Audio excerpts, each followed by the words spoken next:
Wednesday, December 4th, is going to be our annual Christmas party.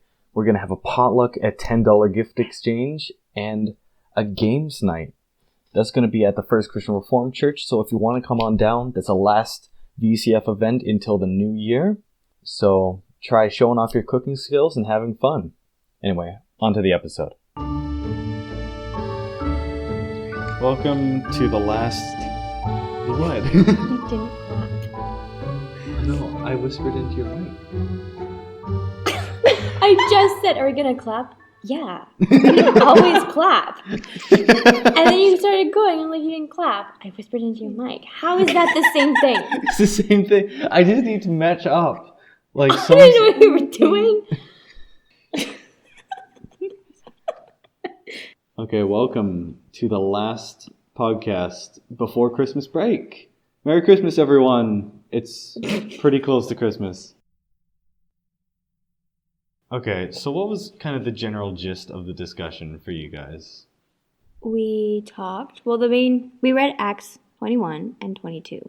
And so the main focus was on Paul and his journey to Jerusalem. We discussed whether he obeyed the Holy Spirit or not through his journey and the events that took place on this journey. So what did you guys kind of decide? Because it was noted in, let's see. Well, one of the questions is, do you think Paul was disobedient for not stopping at every single spot along the way to Jerusalem? Why were some spots more important? What did we say, Alicia? Oh yeah, Alicia said that we don't know what happened in those other places. Maybe someone else was sent to their places. We don't know. We were just speculating. Mm-hmm. Alicia said that Paul was following what God wanted instead of what people wanted. Is that what you said? Yeah. Basically, like God has us on earth for our own purpose. Yeah, and so he was using Paul where he needed Paul. And he would probably bring other people to those other cities to help influence them as well. I think the other thing that was brought up in vain of that whole, was he being obedient as well, at his final stop before Jerusalem. He had stopped at a house of another believer, and there were a bunch of other believers there, a bunch of other people around there, just kind of pumping him on. They're his team. And one of the guys was like, okay, Paul, listen, this is what's going to happen. You are going to get tied up and you're going to get thrown into jail. And then everyone was like, don't go. But he still went. And so we had kind of talked about like whether or not doing that, still going to this place, was a sin because he was ignoring this prophecy given to this man by God. We had sort of said about like he was still following the Holy Spirit, but the other people have wanted to have him stay because they're scared of what the Holy Spirit said. But he embraced it. He was like, yeah, I'm going to get tied up. I'm going to get thrown in jail. But that is where I will work from in that case because I feel the Holy Spirit leading me. We had also had something interesting at the end of our discussion said. It was basically... And we couldn't find the verse for the life of us, which is really frustrating. But it was a verse, it pertains to the one question that we had, which was like, is it possible to deal with stubborn people? Because Paul dealt with stubborn people in Acts chapter 22, right? Mm-hmm. Dealt with a lot of stubborn people, a lot of people that like threw dust in the air at him to be scary. And we kind of thought, is it possible to deal with these stubborn people? Yeah.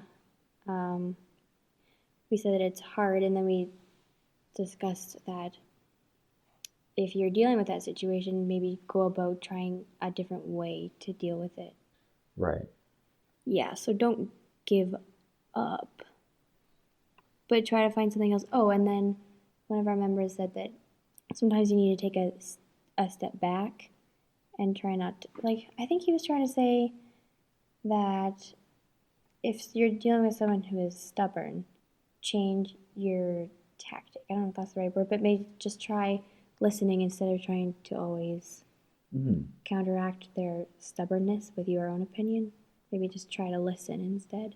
And I think what's important is to remember that the devil wants to use like division to like separate us from one another, and that's one of the devil's tactics.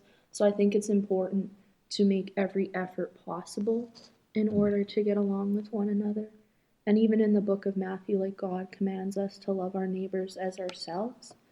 And that's, although it's not an easy calling, it's a calling that every Christian should follow because it's commanded by Jesus. So it is important to make every effort, and like Mackenzie had said and our other group member had said, it's important to try different tactics or different ways to try and get along with people. But at the end of the day, God is the only person that can change someone's heart. So even if it's not working out, the best advice I can give you is to leave it at the foot of Jesus, because he's got it. Is there a point where you have to just leave it at the foot of Jesus because they won't listen to you? Will you leave it at the foot of Jesus for him to give that person to someone else? Will you try coming back to it later? Like, what would you do in that situation? Not what should you do, but what would you do?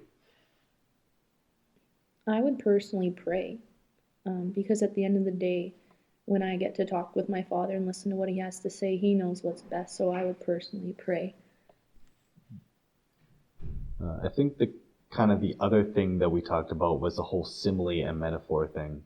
Like, how there's stuff in the Bible that isn't always literal. And like, if we have these literal things, or these metaphorical things, how can we trust our perception of what is literal in the Bible and what is metaphorical? I remember in our first recording, which we did not publish at this moment, Mackenzie had actually said something along the lines of, well, there was a translation error in Genesis, or translation whatever, where it just doesn't directly translate to English very well. And so the world was created in 7 days. It was actually 7 ages, I think it was. Yeah, but we don't know how long an age actually is, because God doesn't know time like we do. But there are legitimate metaphors as well, like Jesus will use parables.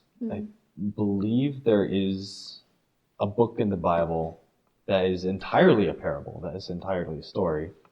Don't quote me on that, though. So one of those things that we talked about was where it says in the Bible that if your hand does something wrong, you're supposed to cut it off. Well, it doesn't literally mean if you use your hand to hit somebody and you realize that's wrong, you need to cut your hand off so you can't hit someone again.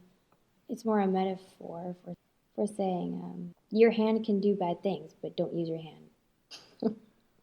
I think that's a good place to wrap it up for disc 1 of the podcast. Thank you for those of you who listened to the end. Thank you for those of you who are still finishing.